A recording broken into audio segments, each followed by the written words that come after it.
যেই ব্যক্তি রাতের বেলা এই দোয়াটি 3 বার পরে ঘুমিয়ে যাবে, আল্লাহর নবী বিশ্বনবী সাল্লাল্লাহু আলাইহি ওয়াসাল্লাম বলেন, সকাল বেলা যখন আল্লাহ তাআলার বান্দা ফজরের নামাজের মাঝে যখন উঠবে, আল্লাহ নবী বলেন রাতের বেলা এশারের নামাজ পড়ার পরে, খাবার খাওয়ার পরে আল্লাহর বান্দা যদি এই দোয়াটা 3 বার পড়তে পারে, তাহলে আল্লাহ পাক রব্বুল আলামিন সকাল বেলা ঘুম থেকে ওঠার আগে আগে আমার আল্লাহ তাকে নিষ্পাপ মাসুম বাচ্চার মতো আমার আল্লাহ পবিত্র বানায়া দেই।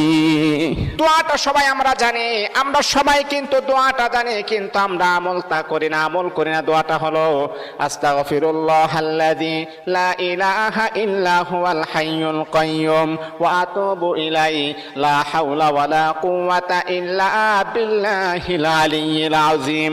3 বার যদি আপনি পড়তে পারি, ইনশাআল্লাহ আল্লাহ পাক রব্বুল আলামিন আমার আপনার জীবনের সমস্ত গুনাহগুলোকে আমার আল্লাহ ক্ষমা করে দিবে।